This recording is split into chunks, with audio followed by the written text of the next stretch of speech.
हरे कृष्णा मित्रों, आज हम श्रीमद् भगवद गीता के चतुर्थ अध्याय का पाठ करेंगे।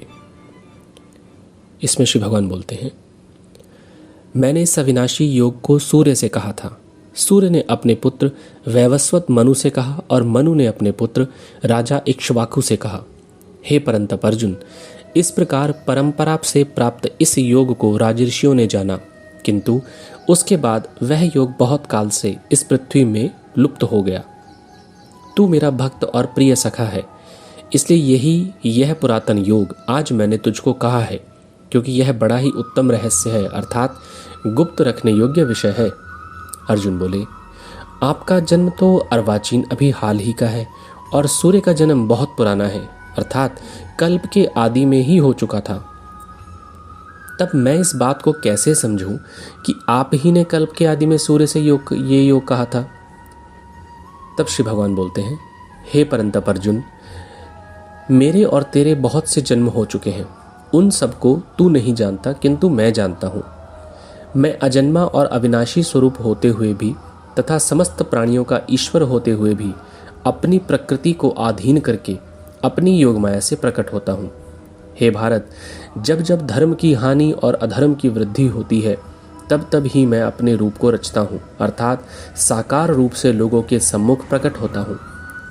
साधु पुरुषों का उद्धार करने के लिए, पाप कर्म करने वालों का विनाश करने के लिए और धर्म की अच्छी तरह से स्थापना करने के लिए मैं युग युग में प्रकट हुआ करता हूँ।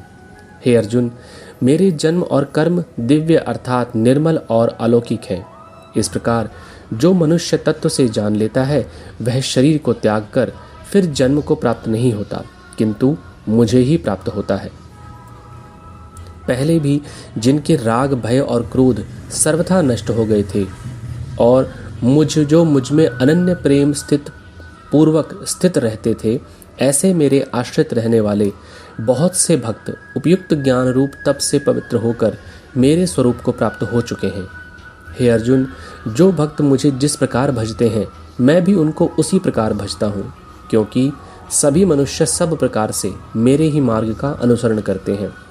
इस मनुष्य लोक में कर्मों के फल को चाहने वाले लोग देवताओं का पूजन किया करते हैं, क्योंकि उनको कर्मों से उत्पन्न होने वाली सिद्धि शीघ्र मिल जाती है।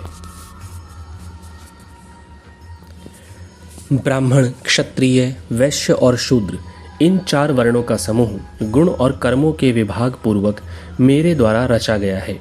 इस प्रकार उस सृष्टि रचना आदि के कर्म का कर्ता होने पर भी मुझ अविनाशी परमेश्वर को तू वास्तव में अकर्ता ही जान। कर्मों के फल में मेरी स्पृहा नहीं है, इसलिए मुझे कर्म लिप्त नहीं करते। इस प्रकार जो मुझे तत्व से जान लेता है, वह भी कर्मों के बंधन में नहीं बंधता।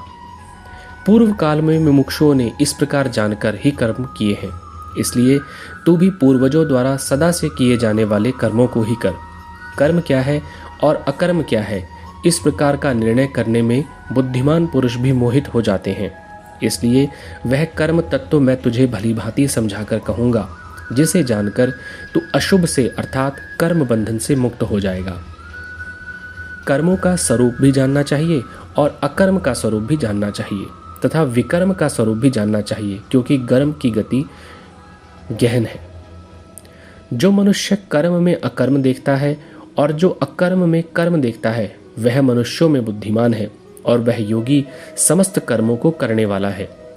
जिसके संपूर्ण शास्त्र सम्मत कर्म बिना कामना और संकल्प के होते हैं तथा जिसके समस्त कर्म ज्ञान रूप अग्नि के द्वारा भस्म हो गए हैं, उस महापुरुष को ज्ञानी जन भी पंडित कहते हैं। जो पुरुष समस्त कर्मों में और उनके फल में आसक्ति का सर्वथा त्याग करके संसार के आश्रय से रहित हो गया है और परमात्मा में नित्य तृप्त है, वह कर्मों में भली भांति बरतता हुआ भी वास्तव में कुछ भी नहीं करता। जिसका अंतःकरण और इंद्रियों के सहित शरीर जीता हुआ है और जिसने समस्त भोगों की सामग्री का परित्याग कर दिया है, ऐसा आशा रहित पुरुष केवल शरीर संबंधी कर्म करता हुआ भी पापों को प्राप्त नहीं होता। जो बिना इच्छा के अपने आप प्राप्त हुए पदार्थ में सदा संतुष्ट रहता है, जिसमें ईर्ष्या का सर्वथा अभाव हो गया है, जो हर्ष शोक आदि द्वंद्वों से सर्वथा अतीत हो गया है, ऐसा सिद्धि और असिद्धि में सम रहने वाला कर्मयोगी कर्म करता हुआ भी उनमें नहीं बंधता। जिसकी आसक्ति सर्वथा नष्ट हो गई है, जो देहाभिमान और ममता से रहित हो गया है, जिसका चित्त निरंतर परमात्मा के ज्ञान में स्थित रहता है, ऐसा केवल यज्ञ संपादन के लिए कर्म करने वाला मनुष्य संपूर्ण कर्म भली भांति विलीन हो जाते हैं। जिस यज्ञ में अर्पण अर्थात स्त्रुवा आदि भी ब्रह्म है और हवन किए जाने योग्य द्रव्य भी ब्रह्म है तथा ब्रह्म रूप कर्ता के द्वारा ब्रह्म रूप अग्नि में आहुति देना रूप क्रिया भी ब्रह्म है, उस ब्रह्म कर्म में स्थित रहने वाले योगी द्वारा प्राप्त किए जाने योग्य फल भी ब्रह्म ही है। दूसरे योगीजन देवताओं के पूजन रूप यज्ञ का ही भली भांति अनुष्ठान किया करते हैं और अन्य योगीजन परब्रह्म परमात्मा रूप अग्नि के आदर्श भेद रूप उत्पन्न यज्ञ के द्वारा ही आत्म रूप यज्ञ का हवन किया करते हैं। अन्य योगीजन श्रोत्र आदि समस्त इंद्रियों को संयम रूप अग्नियों में हवन किया करते हैं और दूसरे योगी लोग शब्द आदि समस्त विषयों को इंद्रिय रूप अग्नियों में हवन किया करते हैं।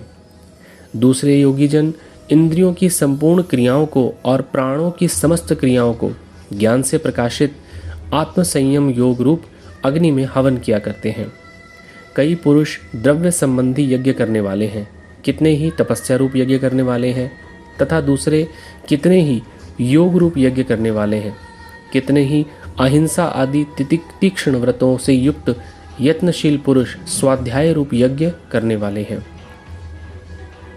दूसरे कितने ही योगीजन अपान वायु में प्राण वायु को हवन करते हैं, वैसे ही अन्य योगीजन प्राण वायु में अपान वायु को हवन करते हैं तथा अन्य कितने ही नियमित आहार करने वाले प्राणायाम परायण पुरुष प्राण और अपान की गति को रोककर प्राणों को प्राणों में ही हवन किया करते हैं। ये सभी साधक यज्ञों द्वारा पापों का नाश करने वाले और यज्ञों को जानने वाले हैं। हे कुरुश्रेष्ठ अर्जुन, यज्ञ से बचे हुए अमृत का अनुभव करने वाले योगीजन सनातन परब्रह्म परमात्मा को प्राप्त होते हैं और यज्ञ न करने वाले पुरुष के लिए तो यह मनुष्य लोक भी सुखदायक नहीं है और परलोक कैसे सुखदायक हो सकता है। इसी प्रकार और भी बहुत तरह के यज्ञ वेद की वाणी में विस्तार से कहे गए हैं। उन सबको तू मन इंद्रिय और शरीर की क्रिया द्वारा संपन्न होने वाले जान। इस प्रकार तत्व से जानकर उनके अनुष्ठान द्वारा तू कर्म बंधन से सर्वथा मुक्त हो जाएगा। हे परंतप अर्जुन, द्रव्य में यज्ञ की अपेक्षा ज्ञान यज्ञ अत्यंत श्रेष्ठ है तथा यावन मात्र संपूर्ण कर्म ज्ञान में समाप्त हो जाते हैं। उस ज्ञान को तू तत्वदर्शी ज्ञानियों के पास जाकर समझ। उनको भली भांति दंडवत प्रणाम करने से, उनकी सेवा करने से और कपट छोड़कर सरलता पूर्वक प्रश्न करने से वे परमात्मा तत्व को भली भांति जानने वाले ज्ञानी महात्मा तुझे उस तत्व ज्ञान का उपदेश करेंगे, जिसको जानकर फिर तू इस मोह को नहीं प्राप्त होगा।